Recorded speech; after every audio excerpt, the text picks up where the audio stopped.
धुरंधर सारख्या सिनेमात इतकी जास्त हाईप आहे, लोक ऍक्च्युली एक्साइटेड. टॉक्सिकचे जे मटेरियल बाहेर आले ना त्यात लोक एक्साइट झाली नाहीत. खरं बघायला गेलं ना धुरंधर मध्ये काहीच नाही. तुम्ही आणा 100% बॉलिवूड आणा, पिक्चर फ्लॉप होईल. आपल्याकडे प्रेक्षक म्हणून आपण प्रचंड लकी होत की आपण या काळात जन्म घेतलाय. 4,000 हजाराची तिकीटही काढतील लोक, सिनेमे चांगले बनवा. पण त्याच्यामध्ये आणि राजा शिवाजीमध्ये काय डिफरंट असेल? कारण राजा शिवाजी ऑफकोर्स खूप जास्त बजेटने होतो. तरडेंचा सिनेमा जर सोडला हंबीरराव, तर बाकीचे जे अतिउत्साहित दिग्दर्शक आहेत त्यांनी कृपया करून खरंच सिनेमे बनवणं बंद करावे. पहिली गोष्ट म्हणजे जी सपोर्टिंग कास्ट घेतलेली, जीवा महाला यांच्यासारख्या रोलमध्ये सलमान खानला कास्ट करताय, तर तो त्या क्लायमॅक्स मध्ये एवढा महत्वाचा प्रसंग चालू असताना सलमान खानला बघून जर लोक हसली तर हा सिनेमा खरंच खूप मोठा ठरणार आहे, मराठी सिनेसृष्टीसाठी सुद्धा, बॉलिवूडसाठी सुद्धा. आणि एकंदरीतच छत्रपती शिवाजी महाराज यांच्यावर बनणाऱ्या सिनेमांची जी लाट आली आहे त्या पूर्ण लाटेत हा एक माइलस्टोन ठरावा असं मला वाटतं. अशा वेळी जेव्हा तुम्ही छत्रपती शिवाजी महाराजांची भूमिका करताय, तुम्ही ऍट द सेम टाइम मस्ती 4 किंवा हाऊसफुल 5 सारखे सिनेमे करताय. दादा कोंडके ह्यांच्याकडे जे स्टारडम होतं का एकेकाळी, ते स्टारडम आत्ता मराठीत रितेश देशमुख यांच्याकडे असण्याचे खूप चान्सेस आहेत. रादर त्यापैकी बऱ्यापैकी ते आहे त्यांच्याकडे. वांगा ह्या फिल्ममध्ये प्रभासकडनं तोच परफॉर्मन्स काढून घेणार आहे जो राजामौलीने काढला होता. तर हे जे विलन असतात त्या वांगा रेड्डीच्या फिल्ममध्ये ते खूप इम्पॉर्टंट असतात. आता बॉबी देओलला एकही डायलॉग न देता इतकं त्याने आयकॉनिक करून ठेवला. आता इथे विवेक अबोराय सारखा एक तगडा ऍक्टर आहे त्याच्याकडे यावेळेस. कमबॅक आता जसा अक्षय खन्नाचा झाला, जसा बॉबी देओलचा झाला, तसा होणार आहे विवेक अबोरायचा 2027 मध्ये. तो इतका उद्धट माणूस आहे संदीप रेड्डी वांगा, पण तेच त्याचं वैशिष्ट्य आहे. तो ज्या पॅशननी गोष्टी करून घेतो ना प्रत्येक कलाकाराकडनं, ते पॅशनच त्याच्या सिनेमाच्या यशाचं गमक आहे. माहिती तुम्ही राजामौली आणा किंवा नोलन आणा किंवा कुठलाही डिरेक्टर आणा, सलमान खानने जर ठरवलं तर तो वाईटच परफॉर्मन्स देणार. पण मला असं वाटतं कुठेतरी हा हाय टाइम आहे की, कारण ह्या तिघांची पण ना करिअर रजनीकांत सारखी आणि अमिताभ बच्चन सारखी मोठी होऊ शकतात आणि हिरो म्हणूनच होऊ शकतात. शाहरुख खानचं स्टारडम उरलंय का परत? कारण आता त्याच्यासमोर खूप मोठे मोठे लोक. जेव्हा एका स्टारचा खूप पीक पिरियड झाला असतो ना, तेव्हा त्याला खूप ऑफर पण येतात का, तर लोकांना माहिती की आता लोकांना ह्याला बघायचंय. शाहरुख खानचं असं झालेलं की तो आता स्टारडम, फॅन्स हे ते ह्याच्यापेक्षा खूप पलीकडे निघून गेलेला आहे. शाहरुख खान आता एक काय म्हणतो लेजंड वगैरेच्या कॅटेगरीमध्ये जाऊन बसलेलं. Last of the stars. Varanasi यावेळेस ते काय म्हणतात, RRR आणि बाहुबलीची मॅजिक परत करेल का? म्हणत ना वाराणसी हा भारतीय सिनेमा नाहीच, कारण राजामौलीचं टार्गेटच आता भारत राहिलेलंच नाही, ते आता हॉलिवूडच झालेलं आहे. बाहुबली 2 हा जनरेशनल सिनेमा आहे. म्हणजे शोले, मुघले आझम आणि बाहुबली हेच आहे, कारण हे सिनेमे बदलणारे सिनेमे आहे. राजामौलींकडे एक गुण आहे, तो कुणाचकडे नाही, त्याच्यामध्ये मार्केटिंगचा गुण. सगळ्यात अवेटेड मूवी जे आहे रामायण बद्दल त्याच्या मेकर्सनी जे ठरवलंय ना सगळं खरं होणार. तो सिनेमा प्रचंड मोठा हिट होणार आहे आणि जेवढं सक्सेस लोक विचार करतायत किंवा जसं तू आता म्हटलं हे सगळं मिळणार आहे. 8 काय 10,000 कोटी होती. मला कधी कधी काय वाटतं की अशा काही पिक्चर असतात ना ज्यामध्ये काहीतरी डिवाइन पॉवर आहे, त्या पिक्चरला सक्सेसफुल होण्यासाठी ती डिवाइन पॉवरच बऱ्यापैकी तुम्हाला फुल म्हणजे एका पॉइंटला तीच तुम्हाला तारते. उदाहरण द्यायचं झालं तर कांतारा. हाय ओम, एक्साइटेड आहे, व्हेरी मच एक्साइटेड. नमस्कार मित्रांनो, सिनेस्पेसच्या या पॉडकास्टमध्ये आपण बोलणार आहोत की अपकमिंग भारतातले कुठले सिनेमे जे असे खूप गाजतील किंवा ज्यांचं खूप नावलौकिक होईल असं वाटतंय. तर त्या संदर्भात आपण बोलायला आमचा एक मित्र आहे जो सिनेमा किंवा या गोष्टींबद्दल खूप चांगली माहिती ठेवतो. तर संकल्प, तुझं स्वागत आहे या पॉडकास्टमध्ये. बघितला का आजचा ट्रेलर? बघितला की आल्या बघितला. 11:11लाच बघितला, 11:01लाच बघितला. अच्छा, काय वाटतंय तुला धुरंधरच्या पहिल्या पिक्चरमुळे जे काही वलय निर्माण झाले त्याचा फायदा धुरंधर 2 म्हणजे धुरंधर द रिव्हेंज याला होईल का? फायदा होईल म्हणजे असं झालंय सध्या की पेड प्रिव्ह्यूज त्यांनी ठेवलेले आहेत भारतात. शक्यतो हे पेड प्रिव्ह्यूज साऊथवाले अमेरिकेत वगैरे ठेवतात, पण इथे भारतात यावेळेस त्यांनी ठेवलेले आहेत आणि ते पण सगळे हाऊसफुल झालेले आहेत आजच्या आजच. आणि प्रचंड जास्त हाईप आहे धुरंधर 2ची. आणि बघायला गेलं तर खूप दिवसानंतर ना असा एखादा सिनेमा आलाय जो जेन्युअनली सगळ्यांना सेलिब्रेट करण्याची इच्छा आहे. पहिला पार्ट हिंदीतला सगळ्यात मोठा हिट झाला, तो नंतर नेटफ्लिक्सवर पण खूप लोकांनी कन्झ्युम केला. त्यामुळे आता इतकी जास्त हाईप आहे आणि ती हाईप गरम असेपर्यंतच मग त्यांनी मेकर्सनी चांगला डिसिजन घेतलाय की सेकंड पार्ट पण तेवढ्याच लवकर त्यांनी आणलाय. आणि साऊथचे 10 पिक्चर होते ते लाईन अप मध्ये होते याच काळात रिलीज व्हायच्या. याच काळात सोडा फेब्रुवारीपासून मार्च एंड पर्यंत ही 2 महिने काहीच रिलीज होत नाही कुठल्याच इंडस्ट्रीमधून भारताच्या. धुरंधरचं सगळ्यात मोठं यश हेच आहे की दहशत निर्माण झालेली. मुद्दा हा आहे ना की मागच्या 5 वर्षापासून 10 वर्षांपासून जेव्हापासून बाहुबली 2 रिलीज झाला होता तेव्हापासून ना साऊथ इंडियन फिल्मची जी दबदबा वाढत होता हिंदी मार्केटमध्ये तो खूप जास्त होत होता, इतका जास्त की ह्या लोकांची डेअरिंग वाढली होती इकडे येऊन बॉलिवूडची क्लॅश करायची. आणि असं होत होतं ना की त्या बाबतीत बॉलिवूड कुठेतरी मागे पण पडत होतं आणि साऊथचे सिनेमे काही लोक पसंत पण करत होते आणि पुढे पण ते सिनेमे जास्त कमाई करत होते वगैरे वगैरे. पहिल्यांदा मागच्या 10 वर्षात असं होतंय की एक मोठी साऊथची फिल्म क्लॅशच करणार होती परत बॉलिवूड फिल्मची, ती आता अक्षरशः बहाणा बनून पळून गेली. टॉक्सिक बद्दल मी बोलतोय. सो आता कुठेतरी गेम ऍक्च्युली चेंज होणार आहे. हा रिवेंज आहे. तुला काय वाटतं की धुरंधर चा ट्रेलर जो आता नुकता झाला, तर त्यामध्ये बऱ्याचशा सीनमध्ये असं दाखवलंय की असं लोक म्हणतात की बाबा फॉल्स प्रॉपगंडा पसरवला जातोय किंवा एक प्रकारची विचारसरणी त्याच्यामध्ये ऍड आहे. तर कुठलीही विचारसरणी कुठल्या कलाकृतीमध्ये ऍड झाली तर बाबा त्या कलाकृतीचा फायदा होतो की तोटा होतो, तुला काय वाटतं? डिपेंड करतं ना की फायदा होण्यासाठी ती बनलेली की तोटा होण्यासाठी बनलेली. मुळात काय की आता आपण म्हणतो की हा सिनेमा एका वेगळ्या विचारसरणीचा वगैरे आहे. इतकी वर्ष आपण आणखी वेगळ्या विचारसरणीचे सिनेमे बघितले, तेव्हा का नाही कोणी बोललं. मग आता जर एका टिपिकल वेगळ्या विचारसरणीचे सिनेमे येत आहेत ते पण बघू देत लोकांना, त्याचा पण आस्वाद घेऊ देत.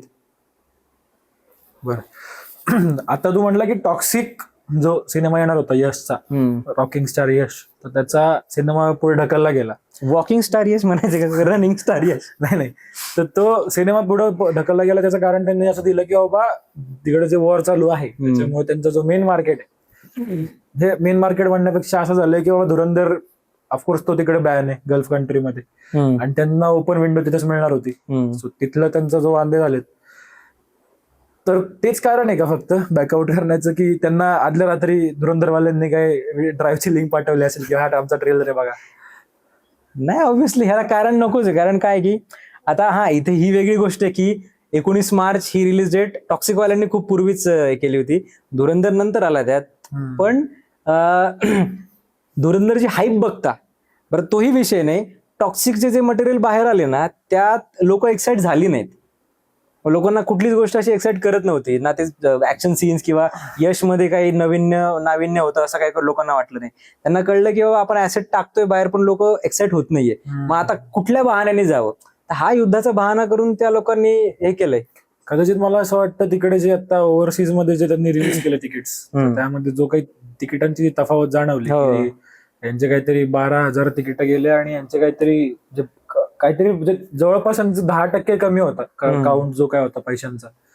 सो त्याच्यामुळे कदाचित त्यांना पहिलाच एक रिअलाइज झाला असेल की बाबा आहे या पिक्चरची थोडीशी क्रेज मजबूत आहे आपल्यापेक्षा. आणि कुठेतरी ह्या इन्सिडेंटमुळे तो साऊथ इंडस्ट्रीचा जो इगो होता तो झालाय ना, आता तुटलाय बऱ्यापैकी. कारण धुरंधर सारख्या सिनेमात इतकी जास्त हाईप आहे, लोक ऍक्च्युली एक्साइटेड. तर त्याच्यासमोर आणि ज्या कलाकृतीसाठी माहितीये का लोक एक्साइटेड असतात जेन्युअनली, तुम्ही काही केलं थांबवू शकत नाही. तुम्ही काही जरी आणलं, म्हणजे राजामौलीने जरी पिक्चर आणला असता, कुठला बाहुबली 3 जरी आला असता, तरी मला नाही वाटत की धुरंधर 3 समोर कुठलीच गोष्ट टिकली असती. आदित्य धारचं याच्यामध्ये खूप नाव झालं. उरीचं डिरेक्ट त्यांनी जेव्हा उरी केली त्यानंतर जवळपास 7 का 8 वर्षानंतर त्यांनी आता धुरंधर केलंय. 19 नंतर 7 वर्ष. 19 नंतर 7 वर्ष झाले.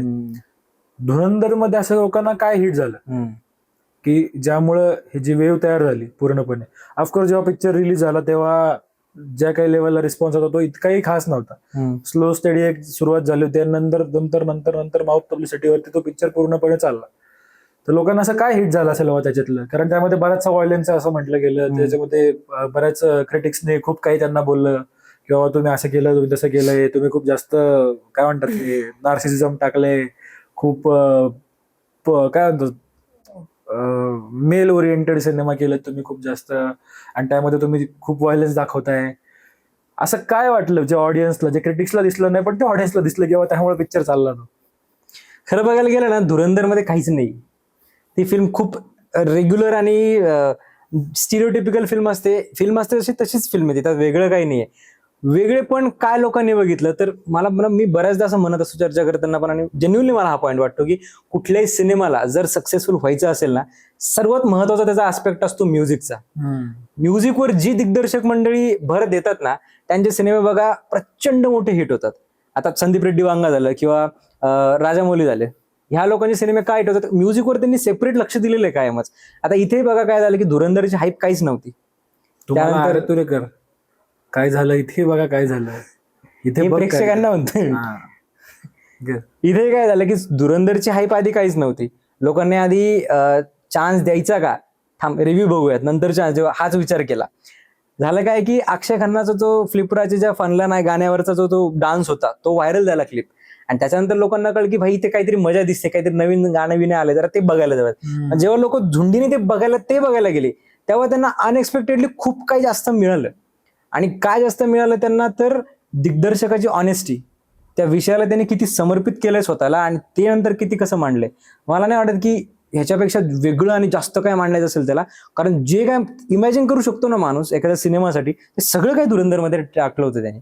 सर्वात महत्वाचा पॉईंट मला इथे असं वाटतं की प्रोडक्शन व्हॅल्यूवर किती जास्त भर दिलेला आहे. जो आपण तो बीटीएसचा व्हिडिओ बघितला की पूर्ण लायरी टाउन त्यांनी उभं केलं होतं मलेशियामध्ये और सिंगापूरमध्ये, त्या कंट्रीजमध्ये, थायलंडमध्ये.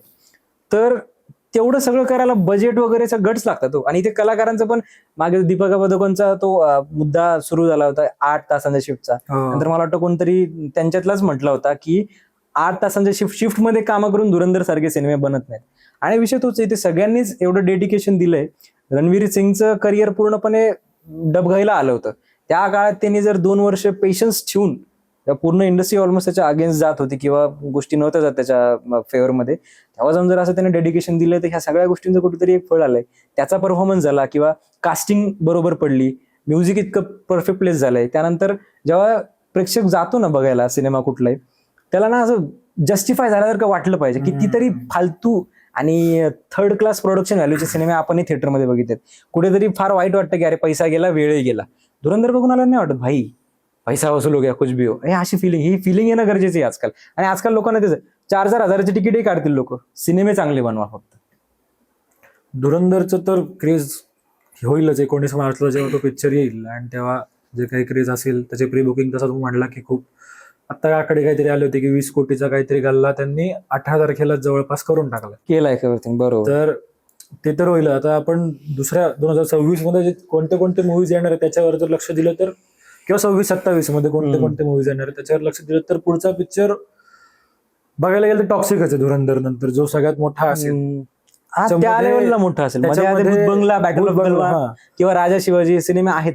पण जे या क्लॅश मुळे नाव रूपाला आलेली दोन ऍसेट पण यायचे बाकी आहेत त्यांचे.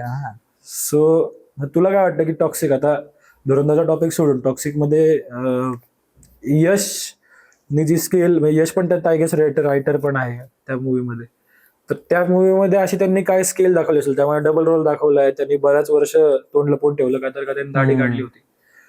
तर तो पिक्चर तुला वाटतंय का की बाबा ब्लॉकबस्टर होईल, किंवा का होईल आणि का नाही होणार? जर तुला वाटत असेल की नाही तो ऍव्हरेज जाईल, तुला असं काय 2 कारण आहेत की ज्यामुळे तो चांगला पण जाईल आणि ज्यामुळे तो वाईटही जाऊ शकतो?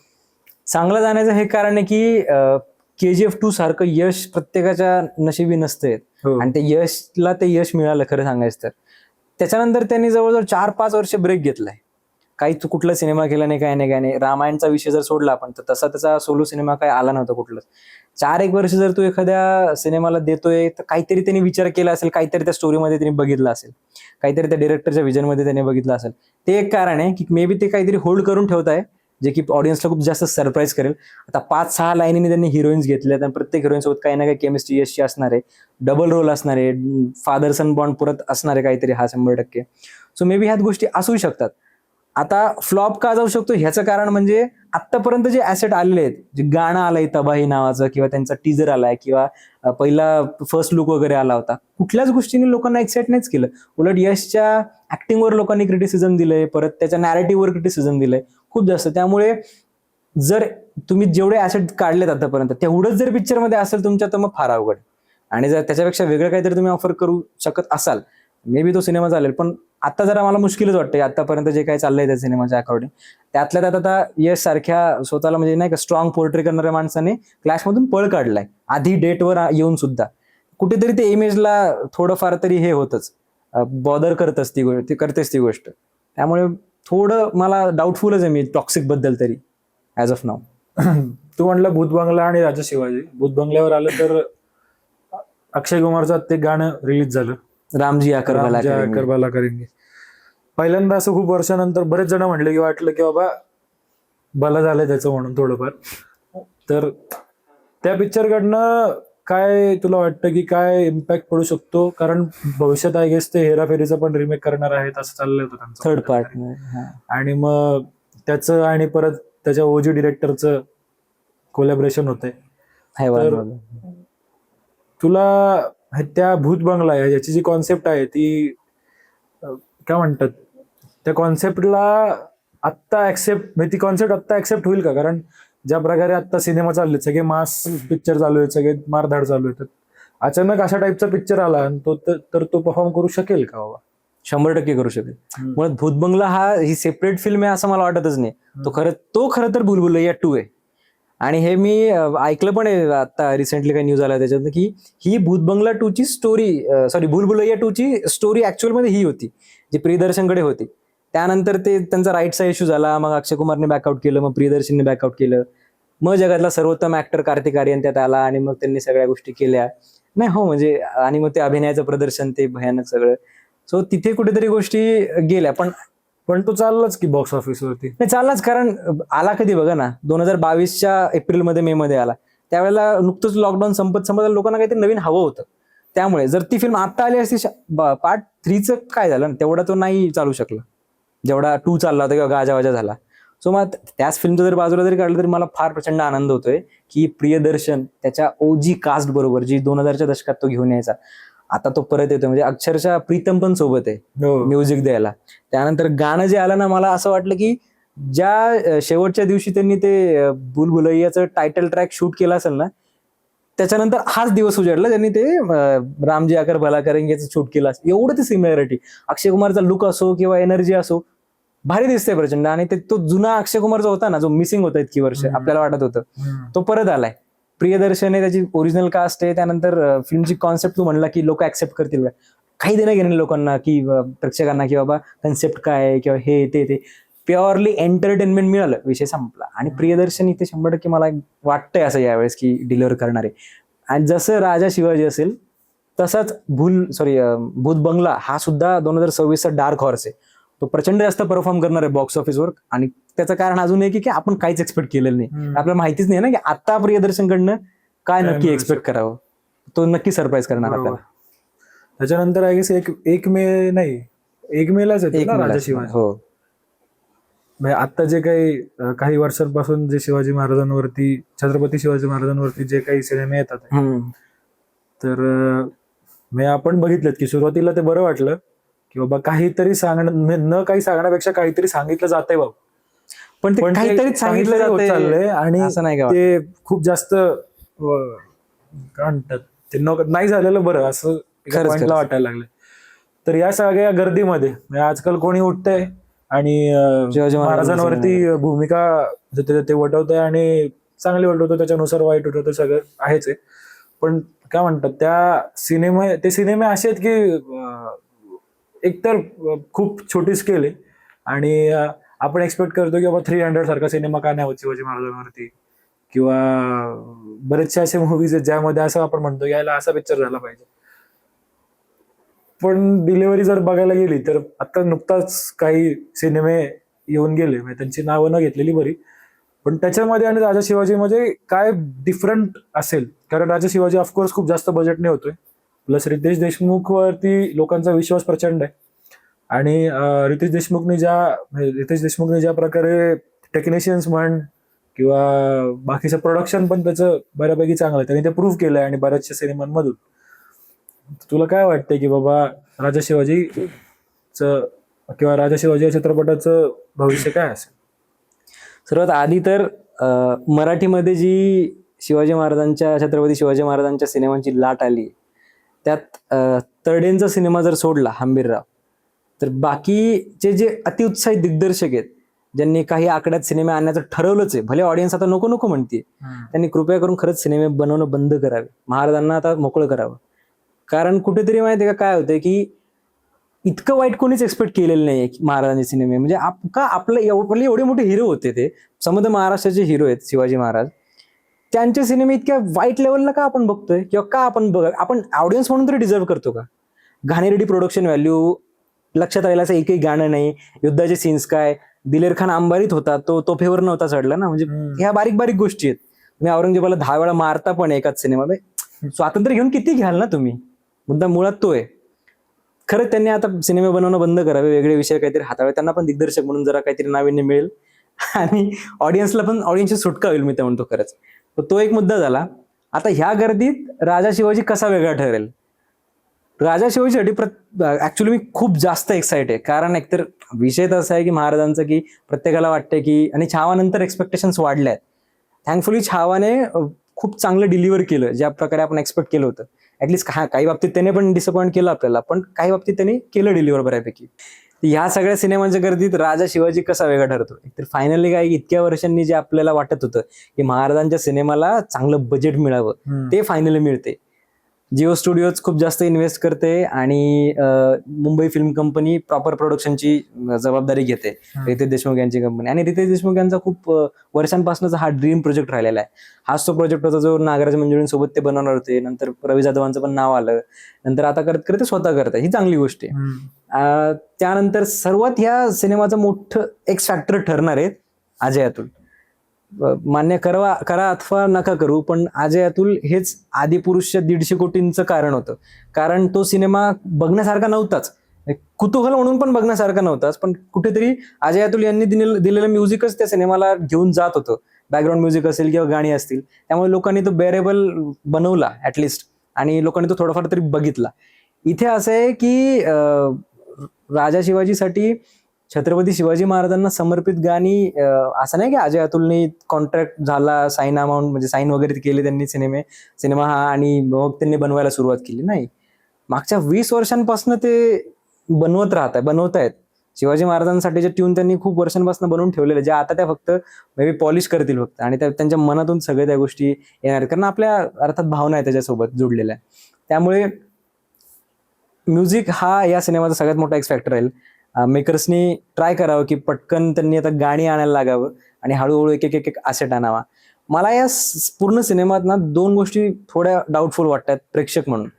पहिली गोष्ट म्हणजे जी सपोर्टिंग कास्ट घेतलेली आहे ती कुठेतरी खूप जास्त हिंदी कलाकार झालेत आपल्या इथे. त्यातल्या त्यात तुम्ही जीवा महाला यांच्यासारख्या रोलमध्ये सलमान खानला कास्ट करताय. तो सीन जो आहे तो प्रचंड, तो क्लायमॅक्सचा सीन असणार आहे. म्हणजे मला असं वाटतंय की अफजल खान वधात हा सिनेमा संपणार आहे आणि नंतर राजा शिव छत्रपती जेव्हा येईल सेकंड पार्ट, ऑफकोर्स या फिल्मचा सेकंड पार्ट येणार. ती फिल्म नंतर पुढचा प्रवास दाखवेल, पण अफजल खान वध हा मे बी या फिल्मचा क्लायमॅक्स असू शकतो असं मला वाटतंय.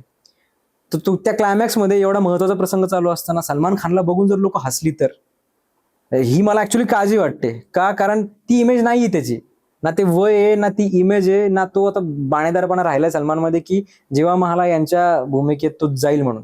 आता दिग्दर्शक म्हणून रितेश हे कसं पुल ऑफ करतोय हे त्याचं कसं राहील. दुसरी गोष्ट म्हणजे रितेश स्वतः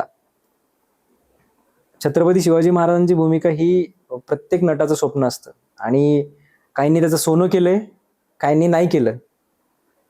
ऍज अन ऍक्टर म्हणून रितेश देशमुख कुठे जास्त आहेत किंवा योग्य आहेत किंवा कुठे कमी आहेत हे आता बऱ्याच वर्षाचं 20-25 वर्ष त्यांना आपण बघतो, हे आपल्याला कळतंय. ते त्या भूमिकेला न्याय कितपत देतील हे बघायला मी खूप उत्सुक आहे. म्हणजे मला असं नाही म्हणायचं की ते डाऊटफुल आहे मी त्यांच्या परफॉर्मन्स बद्दल, बट स्टील कुठेतरी मला असं वाटतं काही लिमिटेशन्स आहेत ज्या त्यांनी जर इथे ओव्हरकम केल्या असतील तर मग आपल्याला वन्स इन अ जनरेशन आपल्याला परफॉर्मन्स बघायला मिळू शकतो. और मे बी असं असू शकतं जर त्यांना ह्या गोष्टी कुठेतरी माहिती असतील तर ते स्वतःच परफॉर्मन्स त्यांच्या दिग्दर्शनाने कुठेतरी ते बॅलन्स करायचा प्रयत्न करतील. सो हा सिनेमा खरंच खूप मोठा ठरणार आहे मराठी सिनेसृष्टीसाठी सुद्धा, बॉलिवूडसाठी सुद्धा, आणि एकंदरीतच छत्रपती शिवाजी महाराज यांच्यावर बनणाऱ्या सिनेमांची जी लाट आली आहे त्या पूर्ण लाटेत हा एक माइलस्टोन ठरावा असं मला वाटतं. पण त्याहीपेक्षा वेगळी गोष्ट ना कुठेतरी मला असं वाटतं की महाराजांची जेव्हा भूमिका कुठलाही कलाकार करतो तेव्हा एक अंश असतो स्वतःचा पण तो सोडून जातो, कारण तो सिनेमा पब्लिक प्लॅटफॉर्मवर कायम राहणार आहे, पब्लिक डोमेनमध्ये कायम राहणार आहे. अशा वेळी जेव्हा तुम्ही छत्रपती शिवाजी महाराजांची भूमिका करताय तुम्ही ऍट द सेम टाइम मस्ती 4 किंवा हाऊसफुल 5 सारखे सिनेमे करताय, हे कितपत योग्य आहे? कारण तिथे तुम्हाला आम्ही वल्गर जोक्स करताना बघतोय, इथे परत तुम्ही महाराज होताय, लुक पण तुमचा तुम्ही चेंज करायची तसं ती घेतली नाही, तसंच असणार आहे, ते लांब केस, ती दाढी असो किंवा काय. तर कुठेतरी ह्या गोष्टींचा त्यांनी यापूर्वीच विचार करायला पाहिजे होता की टाइमलाईन्स कशा जुळतील किंवा काय. पण let's hope for the best की हा सिनेमा मोठा होईल. तो खूप मोठा होईल, सक्सेसफुल पण खूप होईल, त्यात काही डाऊट नाही. पण मला असं वाटतं की कुठेतरी ना लोकांना बाकीच्या असं पिंग पॉईंट करायला पण कुठल्याही गोष्टी राहायला नको असं मला वाटतं. आणि फक्त रितेश देशमुख यांच्याबद्दल बोलायचं तर म्हणजे हे स्टेटमेंट किती मोठं होईल मला माहिती नाही, पण दादा कोंडके ह्यांच्याकडे जे स्टारडम होतं का एकेकाळी, ते स्टारडम आत्ता मराठीत रितेश देशमुख यांच्याकडे असण्याचे खूप चान्सेस आहेत. रादर त्यापैकी बऱ्यापैकी ते आहे त्यांच्याकडे ती image, larger than life image. पण तसं बघायला गेलं तर फक्त मराठीत काम करणारा कुठलाही कलाकार नाही आपल्याकडे तसा. एकेकाळी वाटायचं की अमुक अमुक ही लोक होतील, पण ती नाही झाली. त्यांनी राजा शिवाजी जर पुल ऑफ केला जसा प्रेक्षकांना हवा आहे तसा, मला वाटतं कुठेतरी ती इमेज त्यांची 100% बदलणार. आणि खूप गोष्टी म्हणजे 1 मे 2026 नंतर बऱ्याचशा गोष्टी बदललेल्या असतील आणि आय होप की त्यात चांगल्या अर्थानेच बदललेल्या असतील. नाही, नक्कीच बदलतील गोष्टी. याच्यासोबतच एक प्रश्न आला की म्हणजे राजा शिवाजी जो मूवी येणार आहे तर त्याच्यासोबत कोणाचा क्लॅश आहे का त्या पिरियडमध्ये, मराठीमध्ये तरी ऍटलिस्ट? नाही, मराठीमध्ये आतापर्यंत तरी अनाऊन्स झाला. मराठीचा प्रॉब्लेम काय माहिती का, ही लोक ना इतकी कॉन्फिडंट त्यांच्या प्रॉडक्ट बद्दल फक्त एका महिन्याभर आधी ते सिनेमा अनाऊन्स करतात. कारण तो बनवून खूप वेळ झालेला असतो, तो प्रोडक्शन मध्ये अडकलेला असतो, पैसा नसतो ना. कारण यांचे सिनेमे इतके दिव्य बनलेले असतात की कोणी कशाला पैसा ओतायचा किंवा टाकायचा, त्यांचा अट्टहास करेल स्वतःचा. तर ते महिनाभर आधी अनाऊन्स करते. आता मला नाही वाटत की एवढा मोठा सिनेमा येतोय म्हटल्यानंतर प्रत्येक प्रोड्युसरला कळेल की बाबा आता लोकांचा कल कुठे राहणार. त्यामुळे ना बॉलिवूडकडनं ना हॉलिवूड नाही, मराठी इंडस्ट्रीकडनं ना कुठल्या इतर इंडस्ट्रीकडनं पण मला वाटत की राजा शिवाजीला कुठलाही क्लॅश वगैरे फेस करायला लागेल. फिल्म ऑलमोस्ट सोलो येईल. फक्त मे बी IPLचा जर परिणाम झाला त्या फिल्मवर, कारण किती म्हटलं तरी फिल्म आहे, सोर्स ऑफ एंटरटेनमेंट, आणि IPL हे त्या काळातलं खूप मोठं सोर्स ऑफ एंटरटेनमेंट असतं. होणार नाहीच, पण एक प्रेडिक्शन तुम्हाला देता येईल का की बाबा, तुला देता येईल का प्रेडिक्शन की कितीपर्यंत जाऊ शकतो हा पिक्चर? प्रेडिक्शन द्यायला गेलं तर काही गोष्टी लॉजिकल पण आहेत. आता छावाचा मोस्ट ऑफ द बिझनेस छावाने ऑलमोस्ट 600 कोटींच्या आसपास बिझनेस केलाय. 500च्या याच्यात रेंजमध्येच केलाय, कुठेतरी 500-600 आसपास. त्यातला 350-400 कोटी जर बिझनेस महाराष्ट्रातून होत असेल ग्रॉस कलेक्शन, आणि नेट कलेक्शन मध्ये पण ऑलमोस्ट 400-450 कोटी. ह्याचा अर्थ काय की महाराष्ट्राचं जे बॉक्स ऑफिस आहे, मार्केट आहे, ते किती मोठं आहे. इव्हन दो पुष्पाने पण खूप जास्त कलेक्शन केले इथे 400 महाराष्ट्रामध्ये. तर मुंबई सर्किट आणि बाकीचं महाराष्ट्र सर्किट मिळून खूप जास्त 400-450 आसपास कलेक्शन झाले पुष्पा सारख्या फिल्मला. म्हणजे वाईट किंवा चांगली म्हणत नाही मी, प्युअरली एंटरटेनमेंटसाठी बनलेल्या फिल्मला जर एवढा सपोर्ट मिळू शकतो याचा अर्थ. आणि महाराष्ट्र हे भारतातलं सर्वात मोठं टेरिटरी सर्किट आहे फिल्म बिझनेसच्या अंगाने जर बघायला गेलं तर. उगाच बॉलिवूडवाले इथे पॅरासाइट बनून नाही राहिले इतकी वर्ष. त्यांना माहिती इथल्या लोकांना कलेची किती जाण आहे म्हणून. सो मला असं वाटतं की कुठेतरी जर हा सिनेमा जसा हवाय लोकांना तसा बनला तर या सिनेमाला महाराष्ट्रात मिनिमम पण 300 कोटी तर कमवायलाच पाहिजे मला असं वाटतं. आणि वर्ल्ड वाईड लेवलला पण आता 500 कोटींच्या आत काय ऍक्सेप्टच नाही आपल्याला, खरं सांगायचं. म्हणजे तुमचं प्रेडिक्शन आहे की हा मराठीतला सगळ्यात जास्त कमावणारा चित्रपट ठरेल 100%. पण मराठी व्हर्जनचं ठरेल का तर मुश्किल आहे जरा, कारण हा सिनेमा पॅन इंडिया लेवलला येतोय आणि 5-6 भाषांमध्ये तो येतोय. त्यामुळे आता तानाजी पण बघायला गेलं तर 2 भाषांमध्ये, मराठीत पण आला होता तो आणि हिंदीत पण आला होता. पण मराठी लोकांनीच, इव्हन तू किंवा मी पण, आपणही हिंदीतच पाहिला तो मोस्टली तो पिक्चर थिएटरमध्ये जाऊन. त्यामुळे आपल्याला तो विषय आहे. पण आता मला वाटतं तो विषय थोडासा बाजूला ठेवत सिनेमा बघून तो आनंद घेण्याचा कुठेतरी प्रयत्न असला पाहिजे ऑडियन्सचा. आणि कुठल्या का भाषेत करेन ना, किती का पैसा कमवणार, ओव्हरऑल फिल्मने खूप सारा पैसा कमवला पाहिजे आणि सक्सेस मिळाली पाहिजे फिल्मला असं मला वाटतं. आणि शुअर पण आहे मी त्या बाबतीत की मिळेल. तर पुढचा अपकमिंग जो एक मूवी येतोय त्याची खूप जास्त काय म्हणतात कॉन्ट्रोवर्शियलही तो सिनेमा असू शकतो. आतापासून होतं, त्याच्या डिरेक्टरचं नाव घेतल्यावरच कॉन्ट्रोवर्सी सुरू होते. तर त्याचं नाव म्हणजे स्पिरिट. तर स्पिरिटमध्ये त्यांनी आता एक मध्यंतरी एक ऑडिओ क्लिप, त्याच्यात त्याची ट्रेडमार्क स्टाईल आहे ती ॲनिमलच्या वेळी पण त्यांनी केली होती ती, आणि आता पण त्यांनी ती ट्रेडमार्क स्टाईलमध्ये तो एक व्हॉइस ओव्हरचा एक पूर्ण पॅचेस त्यांनी टाकलाय. तर प्रभासचे मागचे चित्रपट सगळ्यांना माहिती आहेत की काय डिझास्टर झालेत ते. इव्हन आत्ता जो आलेला राजा साहेब पण तो जरा अगदीच ओके होता. तर वांगा ॲज अ डिरेक्टर त्या पिक्चरमध्ये प्रभासकडनं काय काढून घेऊ शकतो, आणि खरंच तो पिक्चर वांगाच्या स्टाईलमध्ये होईल का, की बाबा त्यांनी, कारण जो ॲनिमल प्रोड्यूस केला आणि त्याची जी काही तो जो काही हिट झाला आणि बऱ्याच गोष्टी झाल्या त्याच्या मागे आणि बऱ्याच क्रिटिक त्यांनी धरलं त्याला.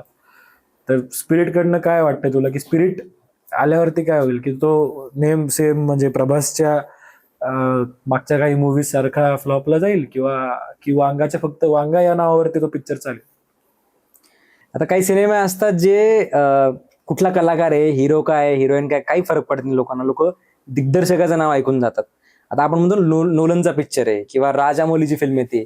आता तसंच वांगा रेड्डी हे नाव आता खूप मोठं होत आहे किंवा आहेच ऑलरेडी. वांगा ह्या फिल्ममध्ये प्रभासकडनं तोच परफॉर्मन्स काढून घेणार आहे जो राजामौलीने काढला होता. आता हे स्टेटमेंट कदाचित मोठं ठरेल किंवा मग एक तर फेल ठरेल किंवा ऍक्च्युली करेक्ट ठरेल. त्याचं कारण असं आहे की वांगाला लागतात चांगले ऍक्टर्स. फक्त त्याला नाव मोठं आहे तर तो कोणाला घेत नाही. असं असतं तर मे बी मग त्याने कधी काळी आलेल्या अर्जुन रेड्डी मध्ये विजयला पण नसतं घेतलं ना. शाहिद कपूरचं स्टारडम मोठं आहे की त्या ह्याच्यामध्ये तो त्यालाच घेईल म्हणून रिमेक मध्ये.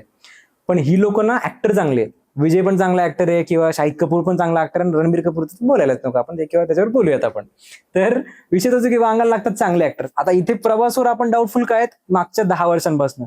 बाहुबलीच्या नंतर प्रभासने ऍक्टिंग मध्ये जो डिक्लाइन झालाय त्याच्यावरून आपण सगळेजण जरा आहोत गंभीर झालो आहोत किंवा काळजीयुक्त आहोत की बाबा ह्या फिल्ममध्ये बहुतेक वांगाची स्ट्रिक तुटणार आहे हिट फिल्मची. पण मला नाही वाटत. मला असं वाटतं की स्पिरिट तेवढाच मोठा हिट होईल किंबहुना अॅनिमल पेक्षाही स्पिरिट हिट मोठा होणार आहे. त्याचं कारण असं आहे की ह्या फिल्ममध्ये एक अँटागोनिस्ट असणार आहे जो माझा एकेकाळचा खूप प्रचंड आवडता कलाकार होता. तो म्हणजे विवेक ओबेरॉय. आता बघायला गेलं ना तर त्यांचा आता पोस्टर पण एक्झॅक्टली आता पोस्टर आला. चांगल्या वाईट कमेंट्स येत राहणार आहेत. पण संदीप रेड्डी वांगाच्या फिल्ममध्ये विलन्स त्यात कबीर सिंग मध्ये असं स्पेसिफिक विलन नव्हता. पण इकडे जो त्याने हा मांडला होता अब्रार हक किंवा तो त्याचा छोटा भाऊ असेल तर ह्या सगळ्या गोष्टी त्याचा दाजी हा ती फॅमिली असेल किंवा एकंदरीतच. तर हे जे विलन असतात त्या वांगा रेड्डीच्या फिल्ममध्ये ते खूप इम्पॉर्टंट असतात. आता बॉबी देओलला एकही डायलॉग न देता इतकं त्याने आयकॉनिक करून ठेवला. आता इथे विवेक ओबेरॉय सारखा एक तगडा ऍक्टर आहे त्याच्याकडे यावेळेस. तर कुठेतरी ते बॅलन्स त्यांनी त्यामुळेच साधलंय. कारण तुम्ही बघाल ना की विवेक ओबेरॉयचे जर 2000च्या दशकातले सिनेमे बघितले, कंपनी असेल किंवा साथिया असेल किंवा त्याचा सगळ्यात भारी शूट आउट ॲट वडाळा असेल, या सिनेमामध्ये जेव्हा कधी काळी ती हाईप नव्हती ना तेव्हा आपण विवेक ओबेरॉयनी मास सिनेमा काय सुद्धा डिलिव्हर केले. त्याच्या फक्त याच्यावर नाही. तो एकेकाळचा म्हणजे शाहरुख खानला कॉम्पिटिशन खरंच होता किंवा अपकमिंग सुपरस्टार नक्कीच झाला असता तो. का? कारण त्याच्याकडे तो सगळंच करू शकत होता. तो का नाही झाला? तो का नाही झाला हे पण तुम्हाला माहिती आहे. तुझा सगळ्यात आवडता कलाकार त्याला कारणीभूत आहे असं तो कळलं का? तो भाग वेगळा पण तो कलाकार म्हणून फार जबरदस्त आहे. त्यामुळे इथे सगळ्यात जास्त माझ्यासाठी तरी, आणि फिल्म आल्यानंतर तुम्ही बघा ते हायलाइट तोच राहणार आहे. कमबॅक आता जसा अक्षय खन्नाचा झाला, जसा बॉबी देओलचा झाला, तसा होणार आहे विवेक ओबेरॉयचा 2027 मध्ये. ते कन्फर्म आहे. दुसरी गोष्ट म्हणजे प्रभास पण ना एकेकाळी वाईट ऍक्टर नव्हता, तो होता चांगला ऍक्टर. बाहुबलीचं यश मे बी इतकं आता म्हणतो ना आपण की प्रत्येकाला जेव्हा यश मिळतं ना, सक्सेस प्रत्येकाला हँडल करता येत नाही आणि ज्यांना करता आली तेच खूप टॉपला गेलेले आहेत. बाहुबलीच्या नंतर प्रभासला ते यश हँडल करता आलेलं नाही. व्यसन त्याला खूप लागली, दारूचं असेल किंवा वेगळ्या गोष्टींचा असेल. त्याचा तो आळस जो होता तो खूप वाढत गेला. एवढा मोठा पिक्चर हिट झाला, आता मला काय करायचं ही ज्या भावना येते ना कलाकारामध्ये, तेव्हा तो मेहनत करणं बंद करून टाकतो. सेम ते साहूमध्ये तेच झालं. किंवा त्याचा टायटॅनिक लेवलचा राधेश्याम तो तर म्हणजे खूप जास्त क्रिटिसाइज झाला होता. या सिनेमात एक गोष्ट बघा तुम्ही, बाकीच्यांचं जाऊ देत, प्रभासनी मेहनतच घेण्याची तयारी सोडून दिलेली. तो स्वतः एफर्ट्सच घेत नाही काही. किंवा त्याचा आता कल्की जर हिट झाला असेल किंवा प्रशांत नीलचा सलार हिट झाला असेल, ते सिनेमे प्युअरली कॉन्सेप्ट किंवा त्या सिनेमाच्या बळावर हिट झालेले आहेत. प्रभासमुळे काहीही झालेलं नाही. तिथे दुसरा कोणी जरी KRK जरी असता मला वाटतं तरी हिट झाले असते ते सिनेमा. आय गेस कल्कीमध्ये म्हणजे बऱ्याचदा असं झालंय की बाबा अमिताभ बच्चन जेव्हा पण फ्रेम मध्ये एक्झॅक्टली खाल्लंय अमिताभ बच्चनने. किंवा कुठेतरी तो महाभारताचा सिक्वेन्स असेल आणि त्यात प्रवास करण्याच्या याच्यात तो फिट होऊन गेला म्हणून असेल. पण मला असं वाटतं की प्रभासकडे ही सुवर्ण संधी आहे की बाबा आता आपल्याला परत 10 वर्षांनी एक संधी दिलेली आहे देवाने. प्रॉपर व्यक्ती दिलाय आता की त्याच्याकडनं आपण आता आपल्याकडनं काय आपण बेस देऊ शकतो हे बघावं. आणि दुसरी गोष्ट म्हणजे मी आता एक खबर ऐकली होती की एक शेड्यूल झालंय ह्याचं स्पिरिटचं. दुसरं शेड्यूल संदीप रेड्डी वांगा तेव्हाच शूट करायला रेडी होईल जेव्हा प्रभास काही अमाऊंटमध्ये त्याचं वजन कमी करेल. जोपर्यंत तो वजन कमी करणार नाही तोपर्यंत स्पिरिट सुरू होणार नाही परत शूट व्हायला. ते 5 मार्चची त्यांनी रिजेक्ट केलेली असो अनाऊन्स किंवा नसो, हे कमिटमेंट कोणाचं दिसतंय? डिरेक्टरचं दिसतंय. तो इतका उद्धट माणूस आहे संदीप रेड्डी वांगा, पण तेच त्याचं वैशिष्ट्य आहे. तो ज्या पॅशननी गोष्टी करून घेतो ना प्रत्येक कलाकाराकडनं आणि स्वतःकडनं सर्वात आधी, ते पॅशनच त्याच्या सिनेमाच्या यशाचं गमक आहे, माहिती आहे का. ॲनिमलमध्ये काय आहे? काहीच नाही. लोकांनी प्रचंड क्रिटिसाइज केला आणि लोक बरोबर पण होती. त्या सिनेमात खरं बघायला गेलं तर काहीच नाही. त्यात काय दिसतं? रेज दिसते माणसाला, एक ती रग असते ना, आणि त्यातल्या त्यात पुरुषांना आकर्षित करणारा किंवा एक पॅट्रियार्कल टाईपचा तो सिनेमा होता, जो पुरुषांना खूप आकर्षित करून गेला. म्हणून 3.5 तासाची फिल्म पण लोकांनी न बोर होता बघितली. त्यामुळे इथं मला असं वाटतंय की स्पिरिटमध्ये प्रभासचा जनरेशनल परफॉर्मन्स येणार आहे कुठेतरी, जो बाहुबलीच्या नंतर आपण एक्सपेक्ट करत होतो. आता ते भगवान भरोसे आहे की तो कितपत. प्रभास आणि सलमान खान हे 2 कलाकार मला असे वाटतात ना, ह्यांना काय झालंय काही कळत नाही. एकीकडे देत होते, दोघेही चांगले परफॉर्मन्स देत होते, पण नाही, सलमानचा जो आता येतोय त्याचा तुम्ही उल्लेखही नाही केला. नाही, म्हणजे तो जो सिनेमा येणार आहे तर त्याचं काय वाटतं तुला की बाबा सलमानचा कमबॅक होईल का? आता मी काल परवाच एक ट्विट केलेलं की परत एक बातमी आली की सलमान कुठल्या तरी मोठ्या साऊथच्या डिरेक्टर बरोबर कोलॅब करतोय. प्लस राजन डेकीचे 2 जण आहेत, त्यांच्यासोबत पण सलमानची एक रिटायर्ड सुपर हिरो टाईपच्या कॉन्सेप्टची एक फिल्म येऊ घातली आहे किंवा ती चालली आहे त्यांची. एक्झॅक्टली.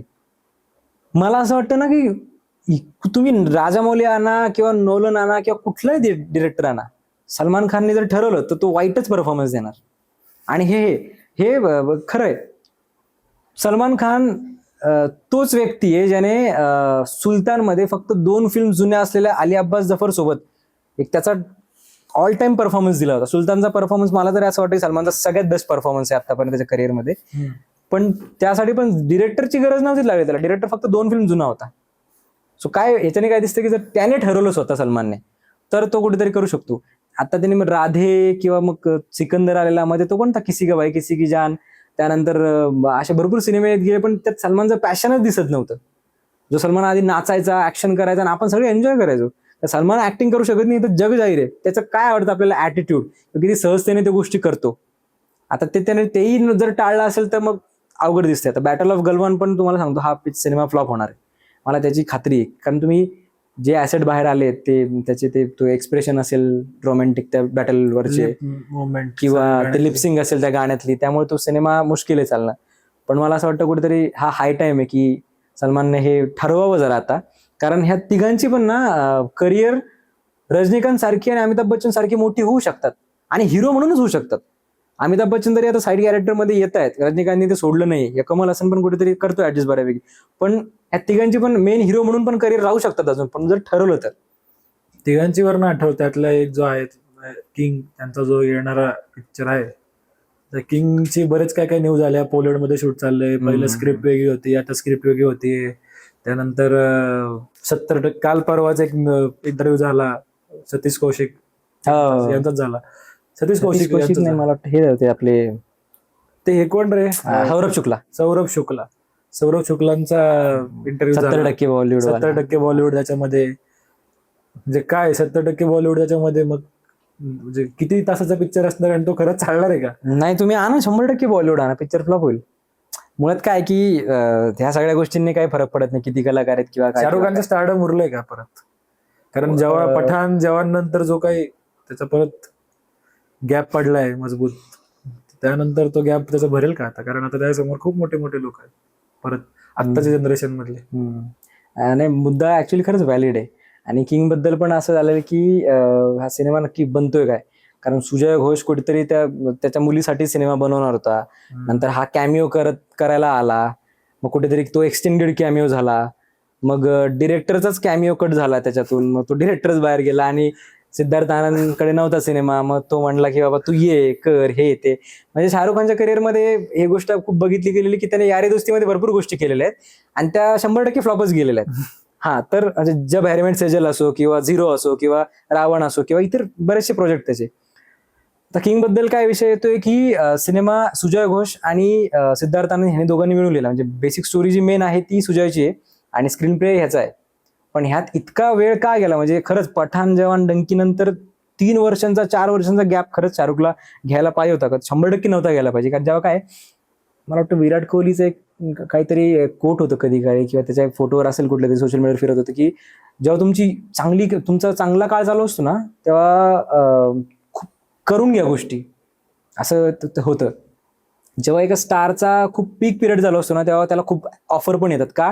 कारण लोकांना माहिती आहे की आता लोकांना ह्याला बघायचंय, तर आता घ्या पटापटा ह्याच्याकडनं कामं करून, म्हणून तो खूप कामं पण करतो. नंतर जेव्हा डिक्लाईन येतो तेव्हा मग कोणी विचारत नाही. शाहरुख खानचं असं झालेलं आहे की तो आता स्टारडम, फॅन्स, हे ते ह्याच्यापेक्षा खूप पलीकडे निघून गेलेला आहे. शाहरुख खान आता एक काय म्हणतो, लेजंड वगैरेच्या कॅटेगरीमध्ये जाऊन बसलेला आहे. त्यामुळे तो आता, त्याला नाही फरक पडणार की एक सिनेमा फ्लॉप झाला का काय, कारण सिनेमे कंटिन्युअसली फ्लॉप होत होते त्याचे. दिलवाले नंतर सगळा डाऊनफॉलच चालू होता. ते 5 वर्ष आणि ब्रेक घेतलेली 4 वर्ष, तर असे 5-6-10 वर्ष अशीच गेलेली त्याची. पण तरी पण जेव्हा तो पठाण बनून आला, जवान बनून आला, तर लोकांनी प्रचंड डोक्यावर घेतले. हे सिनेमे, दोन्ही सिनेमे इंडस्ट्री हिटच झाले, कमी जास्त नाही. 100-200 सोडूनच द्या, 500-500 कोटींची कमाई दोन्हींची, 1000-1000 कोटींच्या वरती गेले. त्यामुळे मग इथे स्टारडमचा मला विषय वाटत नाही. रादर दॅन मी असं म्हणेन की त्या 3 खान्सपैकी आता तोच एक राहिलाय, त्याच्याकडे आता स्टारडम आहे. आणि तो म्हणजे ऋषी कपूरला कॉम्पिटिशन देणारा व्यक्ती आज रणबीर कपूरला पण कॉम्पिटिशन देतोय. म्हणजे हे त्याची लॉन्जिटिव्हिटी आपण याच्यातून बघू शकतो. ह्याला विषय किंगचा ना, आता काल परवा एक न्यूज आली होती ज्यामध्ये असं सांगितलं होतं की नुकतंच मीरा भाईंदरमध्ये एक त्यांनी शेड्यूल पूर्ण केलंय 20 दिवसांचं, ज्यामध्ये एक फायटिंग सिक्वेन्स आहे. जो फायटिंग सिक्वेन्स म्हणजे शाहरुख ते सुहानाला वाचवत असतो आणि गुंशी फाईट करत असतो वगैरे वगैरे, पण त्याचा बॅकड्रॉप दसऱ्याचा असणार आहे, विजयादशमीचा, रावण दहन वगैरे वगैरे. ह्याचं खूप मोठा इम्पॅक्ट होऊ शकतो. का माहितीये का? कारण सिनेमा आपल्याला वाटत होतं की टिपिकल सिद्धार्थ आनंद टाईप तो पोलंड आणि इंग्लिश पिक्चर सारखा होईल, किंवा पठाण सारखा, किंवा वॉर सारखा होईल वगैरे वगैरे. कलर टोन जाईल, ती कलर टोन, आणि पूर्ण ते नॅरेटिव्ह इंग्लिश टाईपचा पिक्चर होऊन जाईल. ठीक आहे, सस्ता इंग्लिश सिनेमा असं काहीतरी वाटून जाईल. पण इथे जर विजयादशमी वगैरे ही लोक दाखवत असतील, त्याचा अर्थ सुजय घोषीची स्टोरी आहे ती कुठेतरी, सुजय घोषीची स्टोरी आहे ती कुठेतरी अजून पण आहे ऑन. आणि त्यात त्यांनी जर सगळ्या गोष्टी इन्व्हॉल्व्ह केल्या असतील तर लोकांना मग डेफिनेटली ही फिल्म एक्साइट करेल. आतापर्यंत जे ऍसेट आले त्यात फॅन सोडले तर बाकी कोणी फारसं एक्साइट झालेलं नाही, हेही तितकंच खरं आहे. मला असं वाटतं की कुठेतरी अनिरुद्धचं त्यात इन्व्हॉल्वमेंट आहे, सिद्धार्थांचा स्वतःचा काहीतरी टच आहे. शिवाय शाहरुखने पण आता एवढा वेळ घेतलाय, इतकी वर्ष तुम्ही काम करता, तुम्हाला काही 4 गोष्टी कळतात खरं सांगायचं गेलं तर. त्याही कधी कधी जाऊ शकतात तुमच्या फ्लॉप, पण कळतात 4 गोष्टी. त्यामुळे सिनेमा चांगलाच होईल, पण आता त्यांना कॉन्टेंटवर खूप जास्त काम करावं लागणार आहे आणि खूप अटेन्शन ग्रॅब करेल ऑडियन्सचं, असं काहीतरी आणावं लागेल तरच जाऊन. 1000 कोटी कमवेल का बाकी सिनेमांसारखा, जर मला मुश्किल वाटतं यावेळेला ऑनेस्टली. पण तरी असं वाटतं की कुठेतरी आता मेकर्सच्या हातात येते की तुम्ही काय आता वेगळं करताय. सो आता मोस्ट अवेटेड पिक्चर राजामौलींचा जो येतोय आता, वाराणसी, त्याचा आपण तो इव्हेंटही बघितला. त्यांनी जे पहिलं त्यांचं फुटेज आउट केलं ते बघितलं, ते पण लोकांना खूप आवडलं. आणि त्याच्याबद्दल प्लस मायनस सगळ्याच गोष्टींची चर्चा झाली गेली. म्हणजे त्या इव्हेंटमध्ये कशा टेक्निकल ग्लिच झाले वगैरे, तो भाग सोडला. पण सिनेमा म्हणून त्यांनी जे विजन तयार केलंय, त्यांना जे विजन दिसलं ते खूप ग्रँड्स केले. आणि त्यानंतर जी कॉन्ट्रोवर्सी झाली परत की राजामौली म्हणले की मी मानत नाही वगैरे या गोष्टी, पण ठीक आहे ना, प्रत्येकाची असेल एक विचारधारा. पण ते डिलिव्हर काय करतात हे जास्त महत्वाचं आहे असं वाटतं. आणि जर का ते आपल्या कल्चरला रिप्रेझेंट चांगल्या प्रकारे करत असेल तर ठीकठाक आहे ते. तर वाराणसी जो येतोय, वाराणसीमध्ये महेश बाबू आहे, प्रियंका चोपडा आहे, त्यानंतर पृथ्वीराज ते एक आहेत. वाराणसीमध्ये बरेच जण म्हटले की त्यांचा जो लुक आहे तो थोडा स्टीफन हॉकिंग सारखा दिसतोय. ते कुठले तरी स्पायडरमॅनचा एक पिक्चर आला तर त्यासारखे ते आर्म्स दिसतात ते. आता बाहुबली, RRR, बाहुबली 2, म्हणजे बाहुबली 1, बाहुबली 2, RRR या ग्लोबल सक्सेस नंतर राजामौली डिरेक्टली आता वाराणसी करतात. मध्ये आधी त्यांनी काहीच केलं नाही. वाराणसी जर स्केल बघितलं खूप ग्रँड लेवलला वाटते, कारण तो पूर्ण टाइम काय म्हणतात ते टाइम ट्रॅव्हलचा झोन वाटतो. त्यामुळे थोडासा तुला वाटतंय का ते पुल ऑफ होईल, कारण त्या प्रकारचे VFX. कारण मी तुला सांगतो असं काय विचारतोय, कारण त्यामुळे त्यांनी एक सीन दाखवलाय ज्यामध्ये रामायणचा एक पार्ट दाखवलाय, ज्याच्यावरती पुढे येईलच मी. दोन्ही पिक्चर जे आहेत ते त्यामध्ये रामायण कॉन्सेप्ट ही सेम आहे. कॉन्सेप्ट ही दोघांची बऱ्यापैकी रामायणवरच डिपेंडंट आहे काही पार्ट, एक तर पूर्ण त्याच्यावरच आहे. तर वाराणसी यावेळेस ते काय म्हणतात RRR आणि बाहुबलीची मॅजिक परत करेल का बाबा, कारण खूप हार्ड वाटतंय ते सध्या. म्हणत ना, वाराणसी हा भारतीय सिनेमा नाहीच आहे, तो हॉलिवूड सिनेमा झालाय आता. कारण राजामौलीचं टार्गेटच आता भारत राहिलेलंच नाही, ते आता हॉलिवूडच झालेलं आहे. IMAX मध्ये शूट करणं, IMAX एक्सपिरियन्स देणं, किंवा ग्लोबल लेवलला हॉलिवूडच्या लोकांकडनं स्वतःच्या फिल्मची प्रमोशन वगैरे करून घेणे, हे तिथे सगळ्या गोष्टी. जेम्स कॅमेरॉन झालं किंवा बाकीच्या भरपूर डिरेक्टर झाले.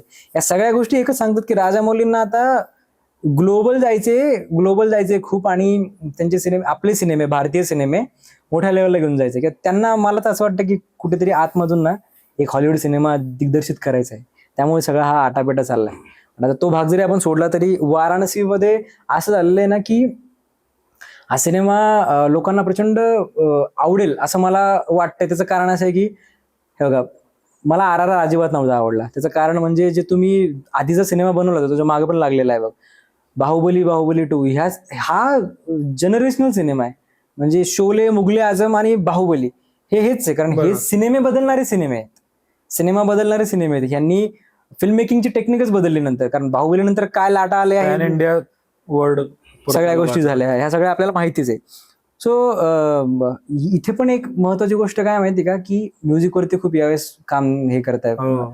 त्यांचं रामायणचं म्युझिक असो किंवा ती थीम असो 2-3 त्यांच्या आलेल्या, किंवा ते ग्लोब ट्रॉटर हे गाणं असो, थीम सॉन्ग असो, हे प्रचंड ते ऊर्जात्मक वाटतात. आणि तो फील येतो जो बाहुबली 2च्या वेळेस, बाहुबलीच्या आलेला आपल्याला, जो RRRच्या वेळी मिसिंग होता. RRRची गाणी का ऑस्कर मिळाला RRRला, जिथे तुमच्याकडे म्हणजे सेम MM किरवाणी या माणसाने बाहुबली 2 सारखं साऊंड ट्रॅक देऊन बसलेला आहे. मला खरंच प्रश्न पडला, कारण ते काहीच नव्हतं त्या नाटू गाण्यांमध्ये वगैरे वगैरे. पण ठीक आहे, तो भाग वेगळा. तर वाराणसीचा जो कॉन्सेप्ट आहे त्यांचा, तो खूप मोठा आहे आणि त्यांना खूप खूप जास्त वेळ लागणार आहे ते पुल ऑफ करायला. आणि AI वगैरेचा वापर ही राजामौली सारखी माणसं करत नाहीत. ते सगळं प्रॉपर VFX वगैरे करून त्या सगळ्या गोष्टी करतील. पण मला असं वाटतं कुठेतरी ही खूप मोठी रिस्क आहे.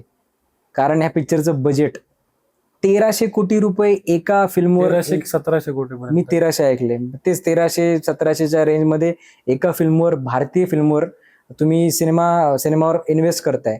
तो तुम्हाला असा एक्सपिरियन्स द्यायचा आहे ज्याची एकही स्क्रीन सध्या भारतात अवेलेबल नाहीये. तुम्ही एक स्क्रीन नवी बनवायचा पण विचार करताय. ठीक आहे, ह्या सगळ्या गोष्टी 2027च्या 13 एप्रिल पर्यंत कितपत होतील, पुल ऑफ करता येईल. आता प्रोडक्शन त्याचं भले 2 वर्षापासून चाललंय, आता कुठेतरी बातम्या जरी येत असल्या तरी, आणि खूप फिल्म बनली पण आहे, पण तरी पण मला असं वाटतं की ही खूप मोठी प्रचंड रिस्क आहे. पण तरी हा सिनेमा फ्लॉप वगैरे तर होऊच शकत नाही. त्याचं कारण असं आहे की राजामौलींकडे एक गुण आहे, तो गुणच कडे नाही, त्याचा तो मार्केटिंगचा गुण.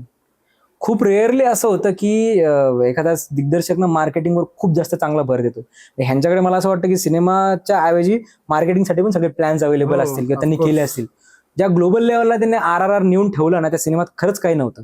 किंवा बाहुबली तर स्वतःच्या मेरिटवर गेला ग्लोबली. त्या लेवलला असं मला नाही वाटत की जेव्हा ही फिल्म एवढी तुम्ही मोठी बनवता इन्व्हेस्टमेंट करून, तर तुम्हाला माहिती आहे की ह्याचे रिटर्न जे येतील ते ग्लोबल मार्केटमधनच येणार आहेत. त्यामुळे इथे याची मार्केटिंग करणं खूप मोठं कदाचित म्हणजे ते आता तरी फक्त इंडियन अख्ख्या आपल्या ह्याच्यामध्ये सगळ्यात जास्त चान्सेस तेच करू शकतात. हा, ऍक्च्युअली म्हणजे आता तेवढे पुल ऑफ करू शकतात. तेवढे गट्स पण नाहीत ना कोणाला. आता दुसरं कोण आहे आपल्याकडे ना करायला. सिंगल हँडेडली फक्त बऱ्याचदा असं होतं आजकाल की राजामौलीचा पिक्चर तर लोक जातात बघायला. सो ते तर राहायचं. त्यामुळे रामायणचा आपण उल्लेख केला. तो ॲथिस्टचा मुद्दा जो बोलला तू मगाशी, की बाबा ते स्वतः म्हटले होते की मी नास्तिक आहे, पण त्यांनी तरी रामायण वगैरे दाखवलंय. आस्तिक लोकांनी आतापर्यंत काय केलं? जर रामानंद सागर ह्यांचा जर पार्ट सोडला रामायण सिरियलचा, ज्यांनी आतापर्यंत बाकी सिनेमात रामायण वगैरे दाखवण्याचा प्रयत्न, त्यांनी तरी काय अशी मोठी झेंडी काढली किंवा दिवे लावली? मुळात काय की माणसाच्या श्रद्धा, आस्था ज्या काय असतील त्या साईडला जर ठेवल्या तर तो कितपत पुल ऑफ करू शकतो ह्याची त्याच्या ॲबिलिटीवर मला असं वाटतं बघावं. हे कुठे कुठे सुरू झालं RRRच्या त्या एका सीन मधनं, त्या क्लायमॅक्स मधल्या सीन मधनं, जेव्हा रामचरणचा तो जो सीन होता, करेक्ट, तर तिथून सुरू झालं. त्यांनी हे केलं होतं. करेक्ट. तर तिथून त्यांनी जे ते सुरू झालेलं आहे, ते तिथून आता जेवढं आपण बघितलंय त्या एका ग्लिम्स मध्ये, त्यातून पण बघा ना तुम्ही त्यांनी काय पुल ऑफ केलं. म्हणजे तो जो सगळा ह्युमन पिरॅमिड बनलाय, वरती श्रीराम आहे आणि नंतर पुढे कुंभकर्ण आहे, त्याच्या हातात पण तो काहीतरी आक्रमकपणा तो दिसतोय किंवा काय, हे सगळं आपण इमॅजिन तरी केलं होतं का? किंवा त्या लेवलला ते जाऊ शकतं असं होतं तरी का? किंवा ज्या त्यांनी ऍस्ट्रॉइडच्या संकल्पना मांडल्या आहेत, किंवा ज्या त्या केव्ज वगैरे मांडल्या आहेत, कुठे ते केनिया वगैरे मध्ये गेलेत, कुठे कुठे आपल्या भारतात गेलेत, हे ते सगळं हा ऍडव्हेंचर फॅन्टसी टाईपचा जो प्रकार आहे, जो एकेकडे आयान मुखर्जीने प्रयत्न केला होता पुल ऑफ करायचा, पण ते त्याला तेवढं जमलं नाही. इथे तर राजामौली करतायत. तो मला फार आवडतो हा जॉनरा, कारण मजा येते हे सगळं बघायला. एक जर्नी असते पूर्णपणे. 100% राजामौली मला नाही वाटत की ते फ्लॉप जाऊ शकतील म्हणून. त्यामुळे तो सिनेमा इतिहास घडवणार आहे 100%. पुढचा काही काळच ना खरं सांगू तर. आता इथून पुढे सुरू होणारा धुरंधर 2 पासून सुरू होणारा, आपल्याकडे प्रेक्षक म्हणून आपण प्रचंड लकी होत की आपण या काळात जन्म घेतलाय. कारण जगात नावाजला जाईल आणि इतिहासात नोंद केला जाईल असा सिनेमा आपण येत्या काळात विटनेस करणार आहोत. रामायणचा आपण त्यातला तो उल्लेख केला, पिरामिड आपण तू बोलला ते आता म्हणजे बघायला गेलं तर भारताची काय जगाचीच म्हणा आता, कारण त्याचं बजेटच एवढं आहे की सगळ्यात अवेटेड मूवी जी आहे रामायण, जी नितेश तिवारी आणि नमित चे मल्होत्रा. जे मेन आहेत नमित मल्होत्रा, तर ते करतात. त्यांचे प्रोडक्शन आणि सगळंच म्हणजे रामायणचं त्यांनी स्केल जी म्हटलेत की असा पिक्चर असेल जो कधी कोणी बघितला नसेल, आणि असं असेल रामायणचे चित्र जे तुम्ही इमॅजिनही केलं नसेल. आणि ते इतक्या लँग्वेजेस मध्ये करतात, लिप मुवमेंट, एआयचा वापर करून, सगळ्याच गोष्टीचा वापर करून. रामायण 4,000 कोटी एका पिक्चरच्या आय गेस काहीतरी 2,000 कोटीपर्यंत त्यांचा खर्च Almost. जाणार आहे. रामायण बद्दलचे जे काही आता एआयचे फुटेजेस येतात, ते काही रिअल फुटेजेस आले होते पहिले, थोडेफार शूटचे लोकेशनचे BTS आले होते, लीक झाले होते. तर तुला काय वाटतं की बाबा रामायण 26 मार्चला, येत्या 26 मार्चला रामायण काही त्यांचा ऍसेट टाकेल म्हणजे रामनवमीच्या दिवशी, कारण ऑफकोर्स त्यांचा USPच तो आहे. आणि दुसरं म्हणजे रामायण 4,000 कोटीचं बजेट कव्हर करू शकेल, कारण 4,000 कोटीचं बजेट त्यांना जर कव्हर करायचं असेल तर कितीही म्हटलं तरी पण एक समज पहिला पिक्चर त्यांनी 2,000 कोटी जर कमवले, त्यातलं 50% डिस्ट्रीब्युटरला जातो, थिएटर्सला जातो, 1,000 कोटीच त्यांना मिळतात. त्यांना जवळपास 8,000 कोटी कमवायला लागणार आहे, त्यांना फक्त ब्रेक इव्हन करायचंय. तर ते पॉसिबल आहे का ग्लोबल स्टेजला?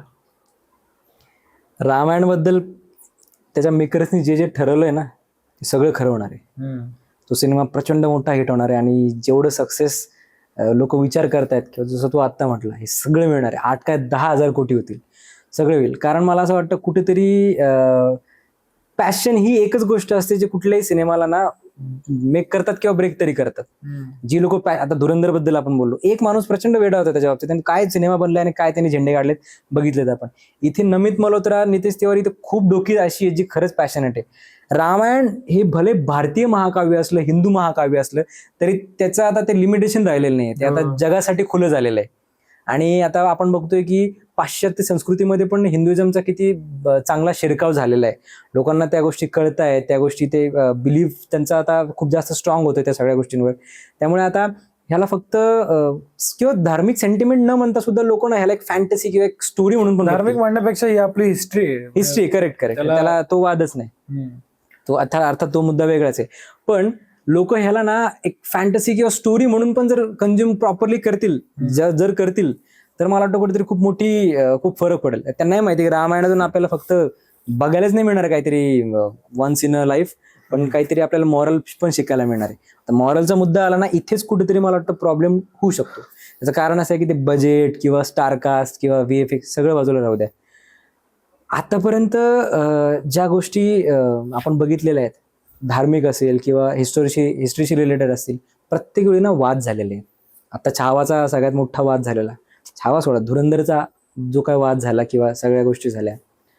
रामायण ना खूप सेन्सिटिव्ह विषय. ॲट द सेम टाइम तुम्ही जरा जरी नॅरेटिव्ह चेंज करायचा प्रयत्न केला, तुम्ही जरा रामाला वरचढ दाखवलं, जरा रावणाला वरचढ दाखवलं किंवा वेगळंच काहीतरी हे करायचा प्रयत्न केला, तर प्रचंड मोठी कॉन्ट्रोवर्सी होऊ शकते. अर्थात सिनेमासाठी any publicity is a good publicity, पण जिथे तुम्ही जर सामान्य माणसांच्या भावनांना दुखवेल असं जर काहीतरी करून गेलं, तर ती सगळ्यात मोठी तुमची चूक होईल. आणि तिथेच मला वाटतं कुठेतरी या सिनेमाला धोका आहे. तुम्ही नॅरेटिव्ह कोणाला मोठं किंवा लहान करण्यापेक्षा जी स्टोरी आहे जशी आपल्याला सांगण्यात आलेली आहे त्याच लेवलची दाखवा. फक्त पात्र म्हणून प्रत्येकाची ना गोष्टी एक्सप्लोर करा. आपल्याला रावण काय हे मोस्टली माहितीच नाहीये. आता काही पुस्तकं आली किंवा काही गोष्टी येत असतील तर आता कुठेतरी अवेअरनेस थोडा पसरतोय की रावण पण काय होता, फक्त वाईटच होता का चांगला होता. तर आता कुठेतरी मला असं वाटतं त्या सिनेमात त्या बाजू पण हे कराव्या. दुसरी गोष्ट म्हणजे मार्केटचा आपण विचार करतो, ज्या खरंच आपण गोष्टी कधी ऐकल्या नव्हत्या त्या गोष्टी ते होत आहेत.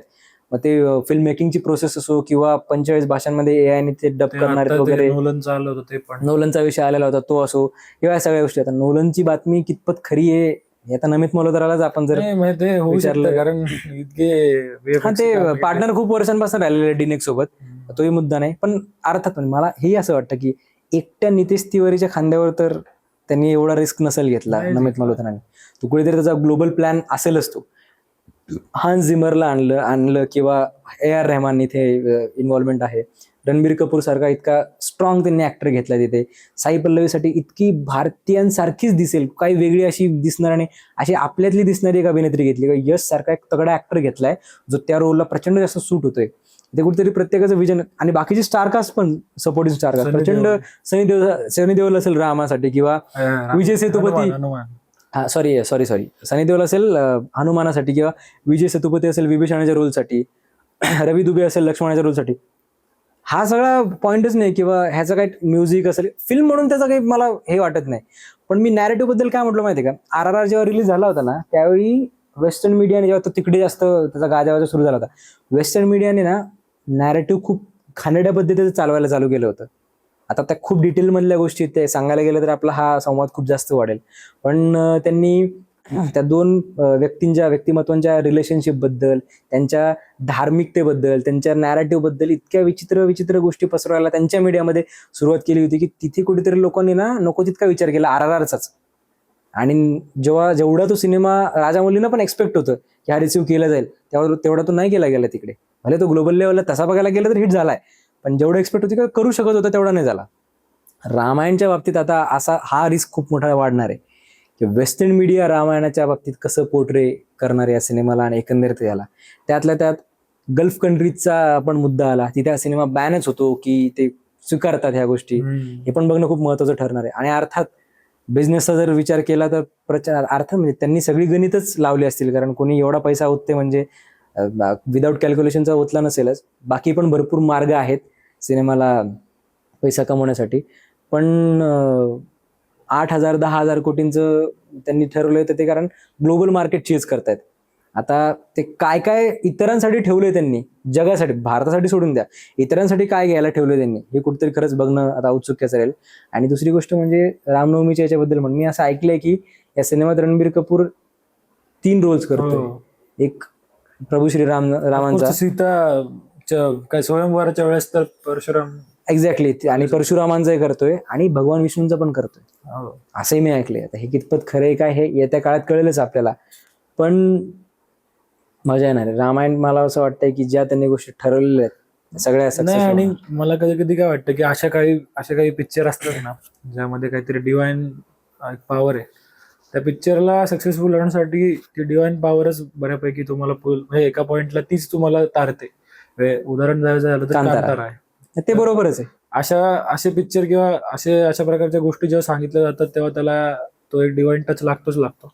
पण तो डिवाइंटेज येतो कधी माहितीये का, जेव्हा सगळेजण त्या प्रोसेस ते प्रामाणिकपणे करतायत, ऑनेस्टी किती त्यांच्यात. म्हणजे आणि ते आहे ऑनेस्टी, प्रत्येकाची दिसते, प्रत्येकजण ट्रेनिंग. मला ते स्वदेश मधलं ते गाण्यातली फक्त ती ओळ आठवते माहितीये का, ते मन से रावण जो निकाले राम उसके मन में. तर मस्त वाटलं तुझ्यासोबत बोलून. आपल्या चर्चा अगदीच वेगमध्ये झाल्या, पण इतके सारे सिनेमे येणार आहेत म्हटल्यावरती त्या इन डिटेल होणं पण पॉसिबल नाही.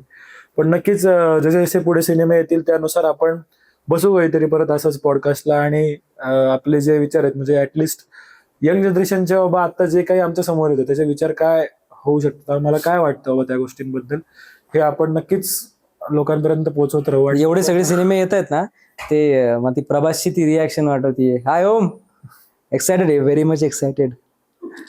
सो या नोटवरती आपण संपू. प्रेक्षकांना तुम्हाला हा पॉडकास्ट कसा वाटला ते नक्की कमेंटमध्ये सांगा.